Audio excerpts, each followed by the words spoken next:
welcome to the Caffeinated Librarian. My name is Amy, And I'm Simona. and today we'll be talking about the Nutcracker and the Four Realms, which is definitely on Netflix for a little bit longer, but then I believe it is going to switch over to Disney Plus, and we own it at the library.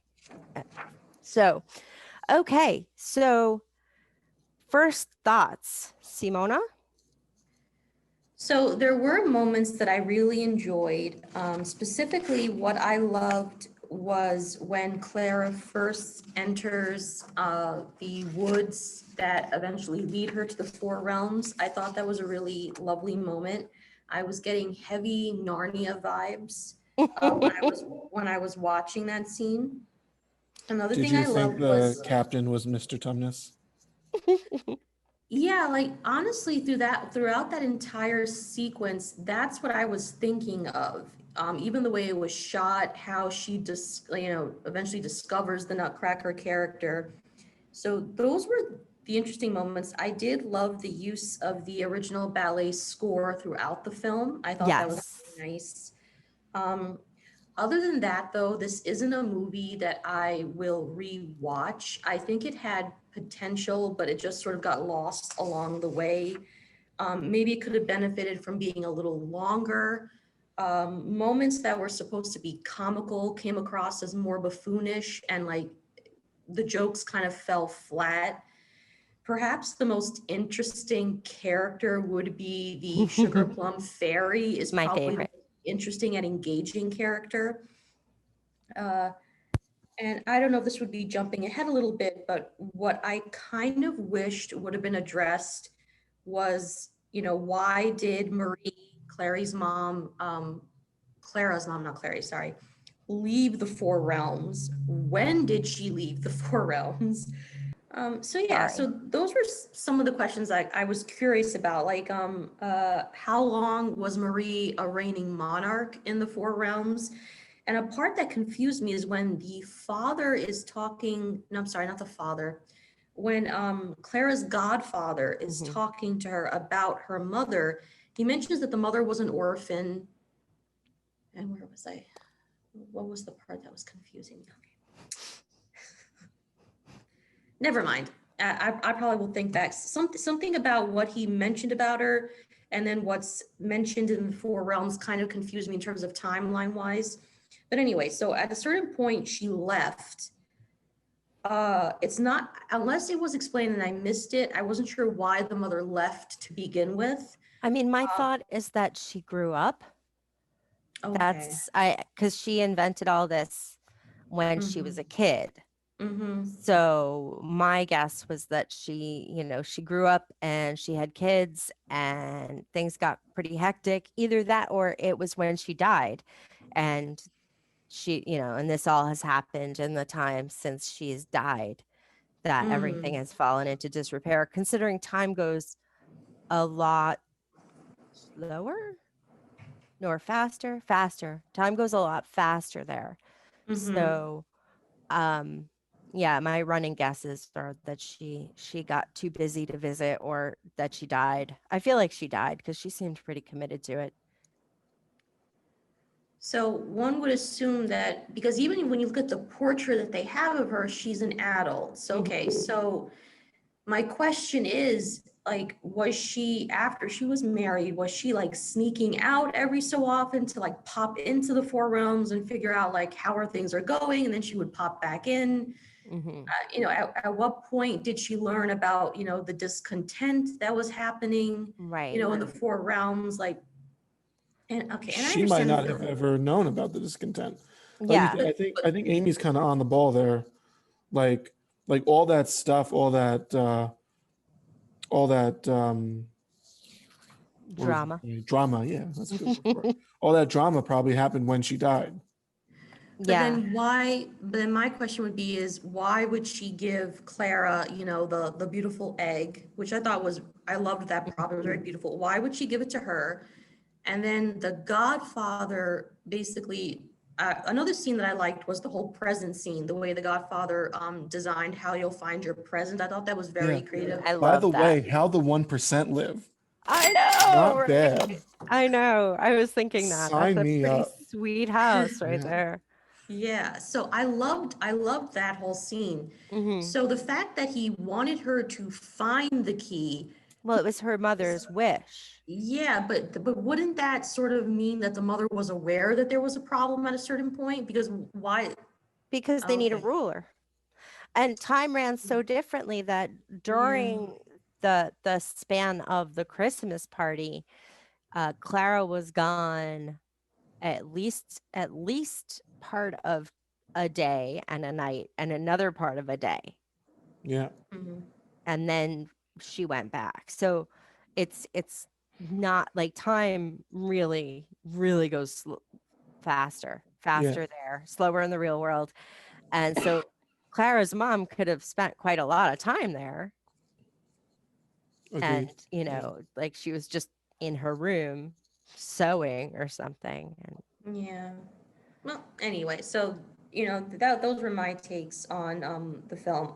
Listen, I think it had a lot of potential. I loved the colors, the costumes. I kind of was freaked out with the whole clown thing with Mother Ginger. Facts. I mean, Yes. honestly, because I he's have an issue with clowns to begin with, and watching those scenes was very difficult for me because they're yeah, just they're creepy. They're creepy. so out there. It's That yeah. was actually one of my biggest issues with the movie. Like, if Mother Ginger, if you're really the good guy, maybe Right? don't like present yourself with these Right. creepy ass clowns. Try not to be terrifying. Yeah, I Yeah. know. Like, try not to have your giant puppet saying, I have the key for you. Like, Yeah. it doesn't seem Communication, hard. you know? Which Yeah. I think is another issue I have with films where they try to play the game where they're trying to throw off the audience, and in their Right. attempt to do that, they throw all logic out the window. So it's like I know that we're supposed, which I kind of spoiled it because I was trying to figure out stuff, and I knew about Sugar Plum Fairy before I watched the film. I was like, okay, well, at least I know Right. where this is going. Or maybe So she the didn't know. Here's something just popped into my head. Sorry, if you want to mhm. continue. No, that's okay. Okay. If she didn't know that Clara was a good guy, because Mouse Rinks couldn't have known. Hmm. And how long was that key just sitting there, by the way? Like, it's just tied to a string under a I tree? Like that that bothered me. I mean, I don't know. That's, I don't know. And one would assume if the Sugar Plum Fairy has been scheming for a while because she's extremely discontent, Marie left her, she feels abandoned. And I understand those feelings. They're legitimate, especially considering that she's a toy that was Hmm. Right. reanimated. That's understandable. I have no issue with her anger in that regard. But one would assume if this is something she's been plotting, let's assume since the mother died, let's maybe assume that wouldn't the Sugar Plum Fairy have some spies? Like, I'm assuming the Sugar Plum Fairy must know what connects our world, or at least the woods. Like, how in Narnia, and I'm going to go back to Narnia, how the witch had spies in the woods. Like, so she would know if something was happening. Wouldn't it make sense for the Sugar Plum Fairy to have some? Like, I first thought that the mouse would be her spy. Like the mouse was the one trying to thwart her from getting the key. Obviously, the mouse can't talk, or if he can't talk, she can't understand. So I understand you couldn't communicate. I don't know. I don't know who you are, so I'm snatching your key. Okay, I understand that. But I would assume the Sugar Plum Fairy would have spies. But then Well, again, looking at the Sugar Plum Fairy, she doesn't seem like the sharpest tool in the shed anyway. So maybe I'm just giving her too much credit. She kind of seems right. like a fairy to begin with. I don't think she's dumb. No, she's not But I dumb, but she's also I think that she might have seen an opportunity. It might not mm, have been like that this was all prepared, but mm, she knew she didn't want Mother Ginger. So like they've kind of been in stasis until um until Clara or Marie came. I I feel like they understand. just made this movie for Keira Knightley. I feel like they were like, hey, you need to be the Sugar Plum Fairy. And like there's did you see the interview with her? I read the article. I didn't listen to the video. So, she actually decided on the voice herself because of the music of the Sugar Plum Fairy, like do do do do do do do do do do do do, and Mm-hmm. decided that she wanted to integrate that into the laugh. So she was going, and then she brought her whole voice up to match it. Mm-hmm. Now I'll No, stop I can. talking. No, I can definitely see that she put a lot of thought and effort into the performance that she gave, and you can I love what was the moment where you can kind of see that all is not as well as she's making it sound. Like I like the way her voice changes in that moment, like can get deeper. I love how she mispronounces certain words. It's really funny. Um yeah, like I would say, I think she probably was the most interesting character. Mother Ginger, frankly, didn't do much except menace the wrong people and then use a whip and just get captured. She wasn't entirely competent, but I was whatever. so sad to see Helen Mirren with such a bit part, and her Mhm. face just to talk. And Mother Ginger is in the ballet, and she is and the clowns. Um, there's the crazy looking person with basically a table as a skirt, and all the little pulchinelles or something are the clowns that come out of her skirt and dance. Huh. Now I have to try to find that. Oh my Oh. gosh, Google and I spent such a nice time together. Oh, I see. Okay, and all these little weird. They're not nearly as creepy in the ballet. No, they're not. No, it And would make, yeah, the film just had to give me nightmares for it's like the rest of my life. Okay. it's funny too, because like I saw the clowns and I was like, oh my God, my kid is watching this and she's never gonna be nightmare free again. And she was like, those clowns are so funny. And I was like, are you kidding me? I was, forget about it. I'm not a kid and I'll never sleep well for the rest of my life either after watching that scene. It's like I was watching, I was like, oh my Lord.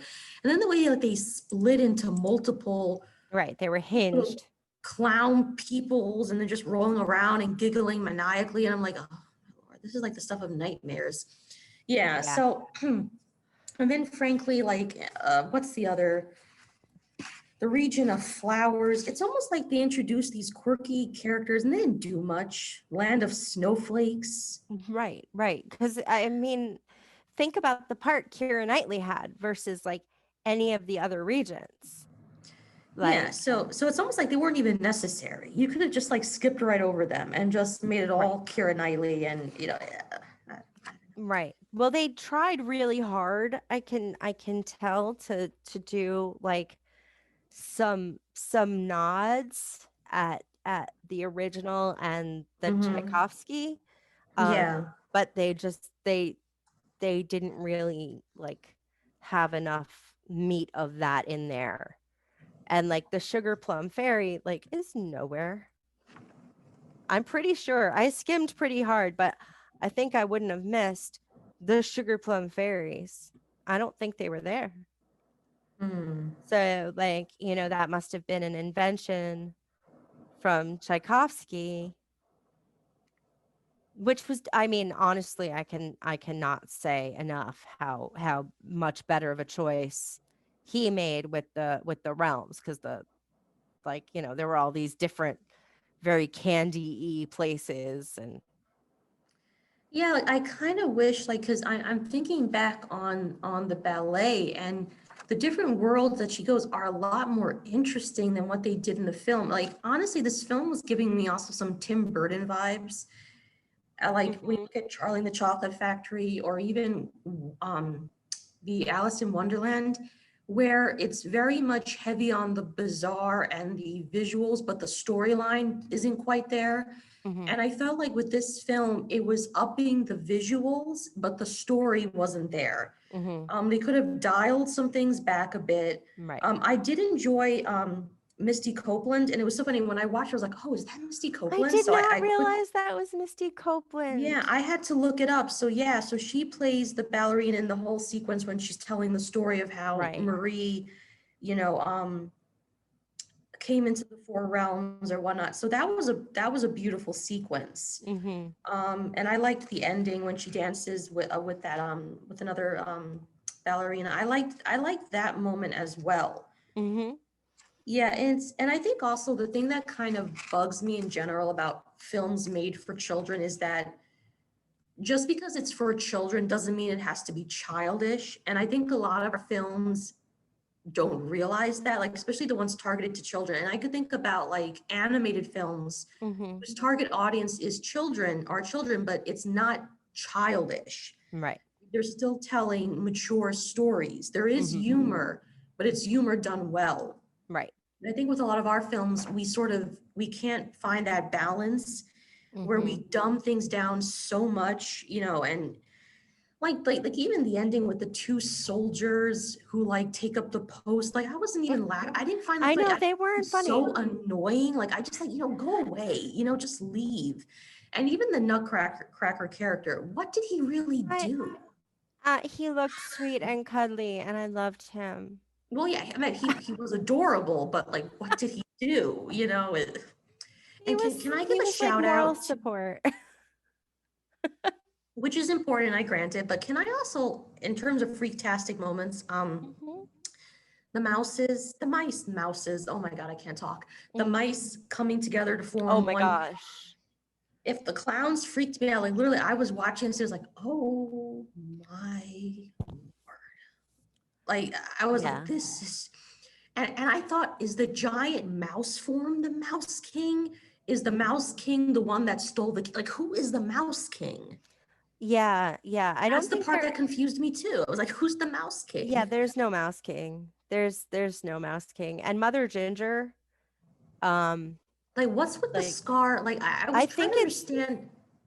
I think I gotcha. I think at the very beginning, Maria in the story is hoping that she gets a new doll for Christmas because Okay. her old doll wasn't standing up very well and she had all of these marks on her face. So I think it's chipped porcelain. Oh, okay. That makes sense. Okay, cool. And Mother Ginger, like, because I don't really recall the ballet. Is Mother Ginger's kingdom supposed to be a funland kingdom, like an amusement park? Because Well, in the film she's the weird lady with the table and the clowns. but So her, she's a comical character. oh, But yeah, I mean they definitely took a lot of liberties with basically everything. Um I did love Clara. Like I loved the girl who played Clara. She was very very sweet and she did well. Did you think like and I know this is a silly thing to think when you're watching a scene, but when she returns and she meets her father, who's played by the very handsome Matthew McFadden. Oh my God, is it McFadden or McFadyen? How do you say his name? I don't know. But anyway, You have very to say handsome it and with very, a Scottish accent, though. yeah, I'm not gonna attempt that one. Yeah, that would be, yeah, that'd be bad. No one would like me. But anyway, that extremely talented and handsome actor, I must say. Well, the scene where she reunites with him, and all I was thinking was, she's dancing, it's the middle of winter, she has no coat, is she gonna catch a cold? Like, I was just thinking that entire scene where like, they start dancing outside, I was like saying, go back inside, where it's warm. It's like, you must be cold. Mhm. Um, Another thing also that kind of bothered me was the older sister. I mean, the siblings are pretty much non-existent, and they come Oh in yeah. briefly, Yeah. but I almost got the feeling that because the older sister is maybe, I'll try to choose my words carefully, maybe more traditional in terms of what she may like. She's definitely very much into fashion, probably into what would be considered more ladylike pursuits. Right. And I almost got the feeling that because she is that way, she's almost dismissed. And like even the way her godfather, when he's talking to Claire, he's like, your mother always said that you were her best invention. And while that was, I guess, sweet, but then I was thinking, well, what about the other two children? Like, I can understand if she were the only child, Right. but she has an older sister and a younger brother. So to me, I was like, that just seemed, I mean, I understand that parents may have a favorite, may have a child they connect with more, but it's almost as if, well, Clara, because you are the one that is most like your mom, you are the one spouting the physics facts, you can, decode anything, your mother's crowning achievement. The older Right. sister with her frivolousness, forget about her. And your brother, well, he's useless until he becomes a man. So like I don't He's know. kind of an idiot.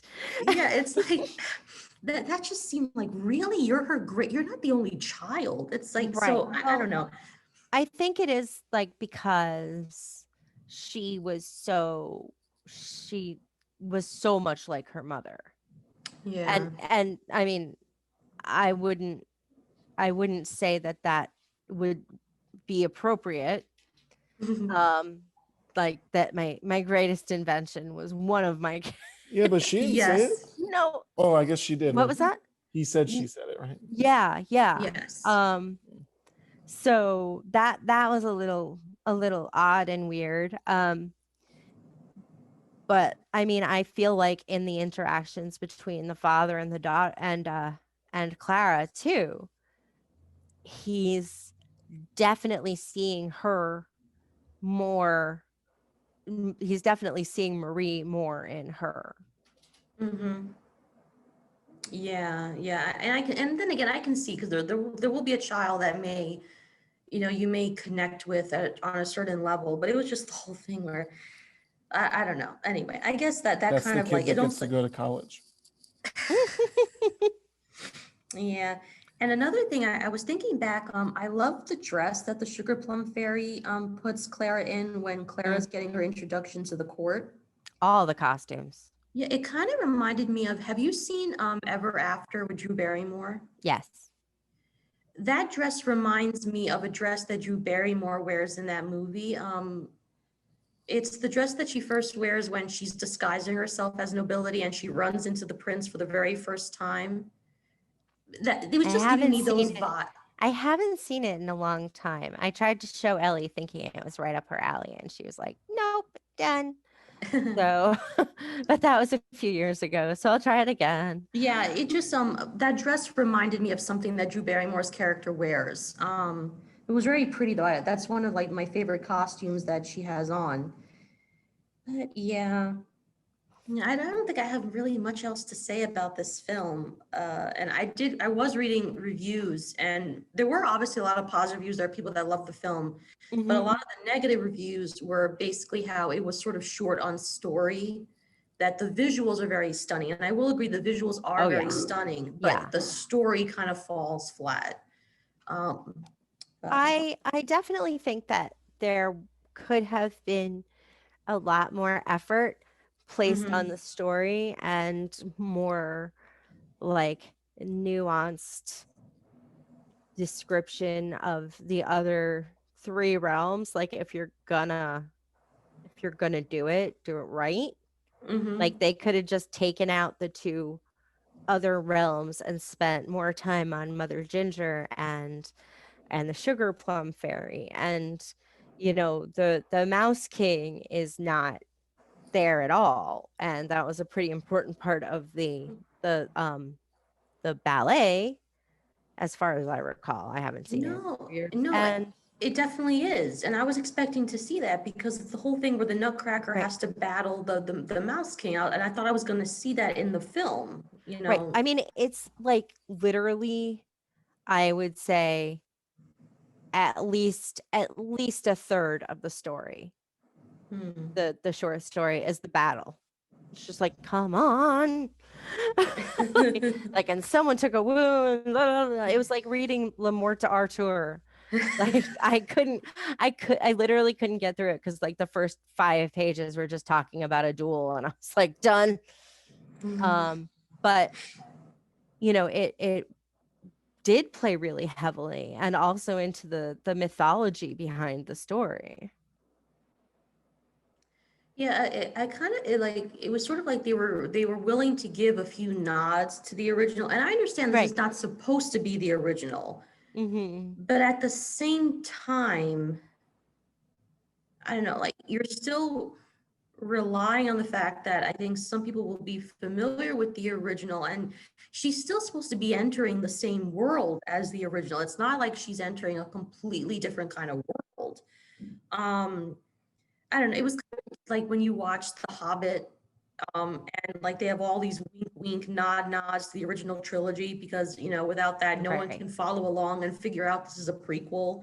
So you have characters that are basically like 2.0 versions of characters from the original trilogy. That's what I kind of felt like this whole film was, where you had all these nods, but it went nowhere, and it didn't really have the impact that they were hoping for. Yeah. So. Mm-hmm. I'm But sure the Nutcracker that was cute. So unfortunately, Amy, she's having some internet connection issues. So she had to check out early, but I wanted to thank everyone for listening in, and we'll see you for the next recording. So everyone have a wonderful day. Bye.